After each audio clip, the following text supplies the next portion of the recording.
Hello guys, good morning, আসসালামু আলাইকুম। কেমন আছো সবাই? আশা করি অনেক ভালো আছো। আমি আলহামদুলিল্লাহ ভালো আছি। সকালবেলা কিন্তু আগে চলে এসেছি এখানে ব্রেকফাস্ট করতে। আর আজকের ব্রেকফাস্টে কিন্তু আমি চা বানাচ্ছি, কারণ আজকে কোনো রকম তেমন নাস্তার কিছু নেই। তো বাবুকে ভাবলাম দুধ গরম করে দুধ বিস্কিট খাইয়ে দেবো, আর আমি কিন্তু এখানে চা করে নিচ্ছি। তো চাটা কিন্তু আজকে টোস্ট দিয়েই খাবো, কারণ আজকে খাওয়ার মতো মানে নাস্তা করার মতো তেমন কিছুই নেই। বাজার টাজার না একদমই হচ্ছে না, যার কারণে কিন্তু খাওয়া দাওয়ারও এবার অসুবিধা হয়ে যাচ্ছে। তো এখানে ওই টোস্ট নিয়ে নিচ্ছি, সাথে কিন্তু কেক কিনেছিলাম, মানে মলে গিয়েছিলাম, একটু কেক নিয়ে আসলাম। তো ভাবলাম আজকে সেই কেকটা দিয়ে চাটা খেয়ে নিই। যেহেতু 10টার সময় উঠেছি, সেই জন্য কিন্তু খাওয়া দাওয়াটা সারার পরে এখানে রান্না করতে চলে এসেছি। আর রান্নার মধ্যে কিন্তু বিনস ছিল আর ডাল করছি। আজকে ওই বললাম যেটা সবজি টবজি কিন্তু আমি একটা একটা করে ম্যানেজ করছি এক এক দিন। তো আর না সবজি সত্যিই কিছু নেই, একটা ফুলকপি বাঁধাকপি ছিল আর এই বিনস ছিল। তো আজকে ভাবলাম কি করব। তো রাজা আমাকে বলছিল ভাত শুধু করে না, কিছু তরকারি অর্ডার করে দেবো। তো আমি বললাম না ঠিক আছে, আমি দেখছি কিছু ব্যবস্থা করা যায় নাকি। তো আমি কি করলাম, এখানে বিনস ছিল, বিনস আলু ফ্রাই করছি, আর ওইদিকে কিন্তু আমডালের টক করছি, মানে আমসুটা ছিল, আমসুটা দিয়েই টকটা করব। আর এইদিকে কিন্তু রাজা ওই এটা খালি করছিল, যেটা অ্যাকোয়ারিয়ামটা প্রায় আমরা 1.5 মাস পর খালি করছি। এখন কিন্তু আমাকে ওই দিকে লাগবে, কারণ অ্যাকোয়ারিয়ামটা পানিটা পুরো খালি হয়ে গেছে, কিন্তু নিচের যে পানিটা থাকে ওটা কিন্তু আমি না গেলেও ও মানে কমপ্লিট করতে পারবে না, মানে পানিটা বার করতে পারবে না। আর এই পানিটা বার করতে কিন্তু আমিই পারি, কারণ এই পানিটা আবার ও বার করতে পারে না। অ্যাকচুয়ালি এই পাইপটা না, যেটা আমার হাতে আছে, ওটা পুশ করার মতো, যেমন ওই তোমার প্রেশার মাপার মতো হয় না, একটা পুশ করতে হয়। তো ওটা পুশ করলে পানিটা চলে আসবে, কিন্তু একদম যেহেতু নিচের পানি, সেটা কিন্তু আর পুশ করলে আসে না, পুরো পানিটাই পুশ করে বার করা যায়, মানে মগে করে তোমাকে তুলতে হবে না। তো লাস্টের পানিটা আর আসে না, সেটা আমিই বার করি, এমন করে মুখে ফুঁক দিয়ে টেনে নিলে। তবে রাজা এটা একদম পছন্দ করে না, বলে নোংরা পানি থাকে, তবে পানিটা তো আর আমার গালে যায় না, তাছাড়া কিন্তু উপায় নেই। আর কম খাটনি যাতে হয় সেই ব্যবস্থাই করে নিই, তাড়াতাড়ি কে আস্তে আস্তে তুলবে ওটা আবার চামচে করে। যাই আজকে কিন্তু এটাকে আমরা নিচে নামিয়ে ক্লিন করছি, এই কারণে যেহেতু 1.5-2 মাসের মতো ক্লিন হয়েছিল না, সেই জন্য ভাবলাম একদম নিচে নামিয়ে মানে দেওয়ালটাও পুরো ভালোভাবে একটু ক্লিন করে নিই। আর এই দেওয়ালটা তো বেসিক্যালি আমরা সবসময় ক্লিন করতে পারিই না, কারণ এখানে ওই ফিশ ট্যাঙ্ক থাকে, মানে ওই অ্যাকোয়ারিয়াম, ওটাকে আমরা ফিশ ট্যাঙ্কই বলি এখানের ভাষায়। যাই এখন কিন্তু এই যে ফটোটা, এটা কিন্তু আমাদের এন্ট্রিতে লাগানো আছে।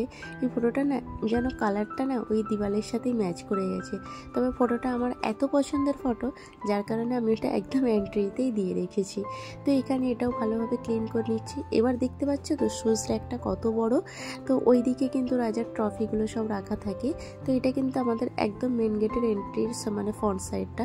তো এখন না এই পাথরগুলো আমি ক্লিন করব। এই পাথরগুলোকে আমাকে এখন সার্ফ দিয়ে ধুতে হবে, কারণ পাথরগুলোতে অনেক নোংরা বসে। আর এই যে মানে অ্যাকোয়ারিয়ামের ভেতরে যে গাছপালাগুলো দেওয়া থাকে, খালি ময়লা হয়েছে, দেখো এত নোংরা হয়ে গেছে। ওগুলোকে না এখন বসে বসে আমাকে ব্রাশে করে ক্লিন করতে হবে। তবে হ্যাঁ, অ্যাকোয়ারিয়াম বাড়িতে থাকলে কিন্তু খাটনি প্রচুর আছে। এই যে অ্যাকোয়ারিয়ামটা ক্লিন করতে ম্যাক্সিমাম 1 থেকে 1.5 ঘন্টা টাইম দিতেই হবে। আগে কিন্তু আমরা যখন এটা নতুন ক্লিন করতাম না, তখন প্রায় 2 ঘন্টা লেগে যেত, এত বিরক্ত লাগতো। আর এখন দেখো কত তাড়াতাড়ি করে। আমার কাজ হচ্ছে অ্যাকোয়ারিয়ামের এই পাথর ধোয়া, গাছপালাগুলো ধোয়া, আর রাজার কাজ হচ্ছে এই যে অক্সিজেন, তারপরে তোমার পাইপ লাইট এগুলো সব ও ক্লিন করে।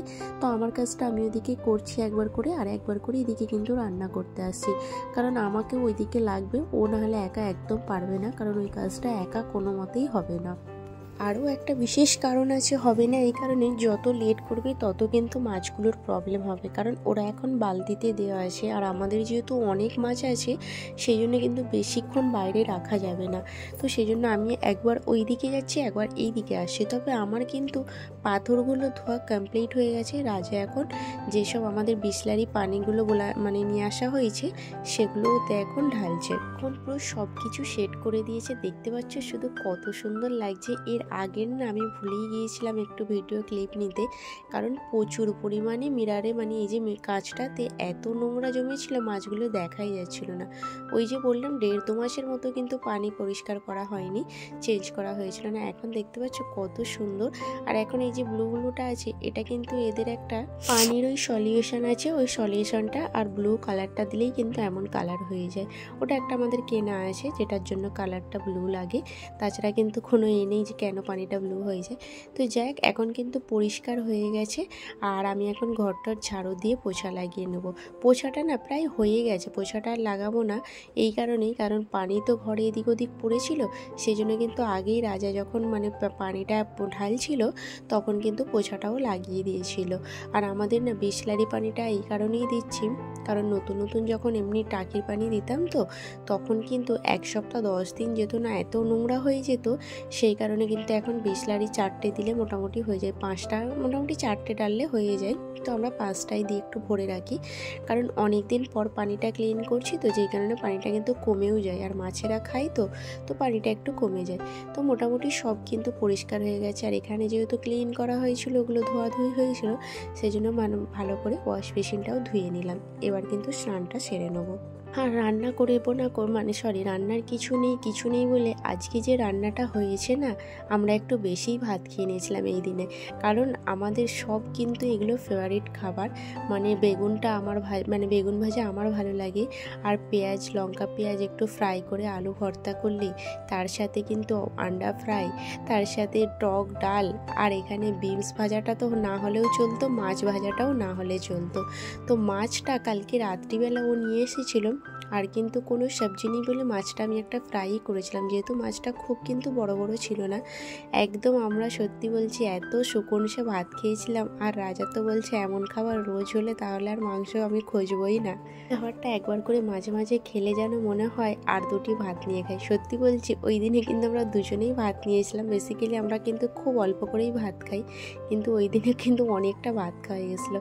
তারপর একটু বিকেলবেলা আগে গাছে পানি দিয়ে দিলাম। আর আমার না ওই টবটাতে কিন্তু ধনিয়া গাছ বেরিয়েছে, আমি যে ধনিয়া ছড়িয়েছিলাম তার কিন্তু অনেক গাছ বেরিয়ে গেছে। আর ওই পাথরকুচি গাছের মতো যেটা, ওটার জন্য কিন্তু একটা ওই মলে গিয়েছিলাম, 50 টাকা নিয়েছে ওই পানি স্প্রে করাটা, ওটা নিয়ে এসেছি। তো স্প্রে করলাম। আজকের আমার এই সকাল থেকে সন্ধ্যা পর্যন্ত রুটিনটা এটাই ছিল। আর এখন কিন্তু সন্ধ্যার চাটা খেতে খেতে তোমাদের সাথে ভিডিওটা আজকের মতো আমি এখানেই শেয়ার করলাম। টাটা।